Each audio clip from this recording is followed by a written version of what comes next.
aujourd'hui on se retrouve pour faire une prévole approfondie du moteur, c'est bien ça? C'est ça. Donc, on va regarder plus dans le détail le compartiment moteur et tous les accessoires qui sont autour pour rechercher d'éventuels défauts. Alors ça, on le fait tous les combien de temps? C'est-à-dire que moi, je suis élève dans un aéroclub. Est-ce que je dois le faire à chaque fois quand je commence mes cours? Ou un particulier, par exemple, lui, il le fait à chaque vol? Non, il n'y a pas tellement d'événements calendaires au niveau de la prévole moteur. C'est important quand même d'essayer de le faire une fois par semaine pour aller voir des défauts qui peuvent survenir ou alors des anomalies qui pourraient devenir par la suite dans le temps un gros problème.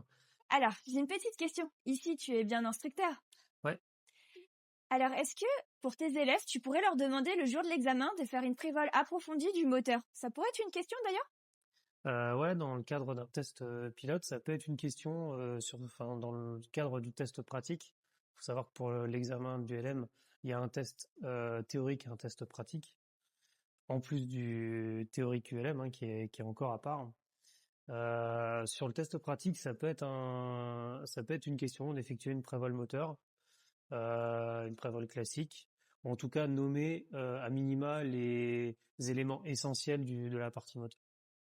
D'accord. Donc, dans cette vidéo-là, tes élèves pourront savoir ce qu'il faut préparer si jamais ils ont éventuellement cette Ouais, question-là. c'est ça. Donc, on va regarder tout ça? Ouais. Alors, du coup, ça va être quoi la première chose qu'on va faire? Alors, première chose qu'on va faire dans une prévol approfondie moteur, c'est que la même chose que lors d'une prévol classique, on va déjà mettre la machine en sécurité. Donc, pour mettre la machine en sécurité, qu'est-ce qu'on fait? On retire les clés? On remet, on retire les clés, magnéto à 0, et voilà. D'accord. Bon. Alors là, tout est OK? Ouais. Eh ben, on commence. Alors, Ouais. explique-moi. Bah, dans un premier temps, on va déjà regarder, il faut décapoter le capot du haut. Alors pour décapoter le capot du haut, il y a des petites vis qu'on va dévisser. Pour une prévol moteur, il n'y a pas forcément nécessairement besoin d'enlever le capot du bas. Si on veut aller voir quelque chose de beaucoup plus précis qui est difficilement accessible, pourquoi pas, mais on voit déjà l'essentiel des éléments en enlevant seulement le capot du haut. Sachant que pour la grosse majorité des ULM en aéroclub, le capot est en deux parties, une partie haute et une partie basse. Bon, alors nous voilà dans le moteur. Je t'avoue qu'il y a des choses, je sais pas trop ce que c'est, mais tu vas pouvoir m'expliquer? Alors là, on est devant un Rotax 912S. Donc c'est un moteur assez répandu sur les ULM, donc déjà Rotax qui équipe la majorité des ULM.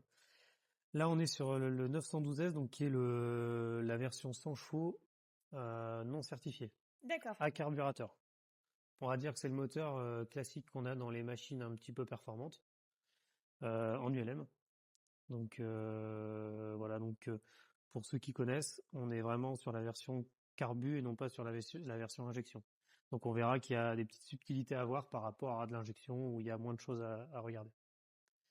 Donc dans un premier temps, on a notre moteur. Donc notre moteur, il est dans le compartiment. Donc le moteur déjà dans son compartiment, il est fixe et il tient grâce à quoi? À son bâti? Il tient grâce à son bâti, c'est ça. Donc le bâti moteur qui est relié à la cellule de l'avion. Donc le bâtimoteur, souvent qui est peint en blanc principalement. Donc qu'est-ce qu'on va regarder? On va regarder ses fixations. Donc les fixations à la fois sur la cellule de l'avion et les fixations à la fois qui sont à l'arrière du moteur généralement, ou ça peut être aussi sous le moteur où se trouvent les fixations. Et qu'est-ce qu'on regarde aussi? Souvent c'est ce qu'on appelle un assemblage mécano-soudé. Donc c'est des tubes en acier qui sont soudés entre eux. Donc on regarde s'il n'y a pas des petites criques ou des amorces de rupture au niveau des soudures et au niveau des pièces mécano-soudées. Voilà. Deuxième chose aussi, un moteur en fonctionnement, ça vibre énormément. S'il était uniquement fixé sur une partie uniquement métallique, on aurait des vibrations dans le cockpit qui seraient très très désagréables et qui pourraient même aller jusqu'à endommager la cellule. Donc pour ça, comme sur beaucoup d'engins motorisés comme les voitures, le moteur il est monté sur ce qu'on appelle des cylinder blocks. Donc les cylinder blocks, c'est des petites pièces en caoutchouc qui vont être placées entre le bâti et le moteur. Des fois, c'est aussi entre le bâti et la cellule, ça dépend des machines. Et ça va venir amortir toutes les vibrations du moteur. Un peu comme un coussin en caoutchouc qui amortirait toutes les vibrations. Et ça va donner beaucoup plus de confort en cabine et aussi ça va préserver la cellule de l'avion. Bon, alors du coup, c'est bon, on a bien vérifié que le moteur était fixé. Qu'est-ce qu'on voit par la suite maintenant? Donc concernant la prévol approfondie moteur, moi j'aime bien raisonner dans le sens de fonctionnement du moteur. Donc là on a vu qu'il était fixé sur la machine. Maintenant il faut lui donner une énergie à ce moteur pour qu'il puisse fonctionner. Par quoi on va pouvoir commencer? Bah, l'essence.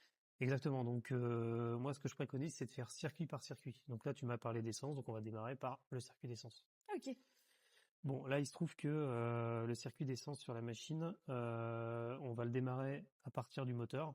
Sur certaines machines, on pourrait le démarrer dès la cellule parce qu'on a déjà des durites qui sont visibles dans la cellule de l'avion. Là, on est sur un pionnier de sang, donc les durites ne sont pas visibles. Donc, ce qu'on va faire, c'est qu'on va regarder les durites dès le compartiment moteur. Donc, on va démarrer par la durite d'essence qui arrive ici. Alors c'est une durite qui généralement arrive ici sur le haut du moteur, qui sort de la cloison pare-feu.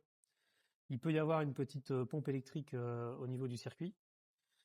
Très souvent dans les machines, elle est entourée d'une gaine inifugée, donc ce qui va la protéger de la flamme. D'accord. Donc c'est souvent une gaine rouge autour du flexible d'essence. Donc elle va venir dans un premier temps arriver sur la pompe mécanique du moteur, qui est une pompe mécanique couplée donc au réducteur, donc au régime moteur, et elle va venir pomper l'essence et les amener dans les deux carburateurs de chaque côté du moteur, et un trop-plein qui va repartir vers le réservoir. Ok. Donc là, on regarde si toutes les durites sont bien fixées, si on voit pas de collier qui se dessert, si on voit pas de fuite apparente, et globalement, de la cloison pare-feu jusqu'au carburateur, c'est OK. Donc là, maintenant, on a vu que on avait de l'essence qui arrivait jusqu'au moteur. À ton avis, quelle étape va suivre dans le fonctionnement du moteur? Qu'est-ce qu'on va pouvoir faire avec cette essence? Alors du coup, il faudra le mélanger avec de l'air, c'est ça? C'est ça. Donc le fonctionnement d'un moteur à essence, il faut lui apporter de l'essence, mais aussi de l'air. Et c'est ce fameux mélange air-essence qui va donner une atmosphère dans le cylindre explosive et qui va générer l'explosion du moteur à explosion. Le circuit d'air est assez simple, donc il est forcé dans le capot moteur et il est aspiré par les filtres à air en amont des carburateurs. Là, on est vraiment sur la configuration la plus simple qu'on puisse trouver sur un moteur à carburateur. Il y a des machines qui possèdent toute une boîte, ce qu'on appelle une boîte à air, où là, l'air est forcé dans la boîte à air avec un filtre, et on peut, par intermédiaire de cette boîte à air, choisir si on absorbe de l'air froid ou de l'air qui est réchauffé par le pot d'échappement pour donner au carburateur un air un peu plus chauffé. Là, on vérifie sur les filtres, donc qu'il n'est pas endommagé, qu'il n'est pas non plus sale, qu'il n'est pas colmaté, et une fois que c'est bon, et surtout le collier de serrage qu'il est bien fixé au carburateur et qu'il est freiné par le petit câble. Ok. Donc là, on a vérifié que le filtre à air est bien fixé. Ensuite, on va effectuer ce mélange air-essence. Donc pour ça, ce mélange va être commandé par la commande des gaz. Donc là, ce qu'on peut regarder, c'est le mécanisme qui est mécanique de la commande des gaz et de la commande du starter, qui sont forcément relayés dans le cockpit puisqu'on a les commandes au niveau du tableau de bord. Effectivement. Donc là, on va regarder le fonctionnement de la manette des gaz, s'il n'y a pas de point dur, et on va regarder sur les deux carburateurs si on a bien la commande qui réagit. Pareil pour le starter qui est sur le côté, qu'on utilise à chaque démarrage. Donc on regarde si le starter, la commande, il n'y a pas de point dur, donc la commande réagit bien au niveau du carburateur. Ok.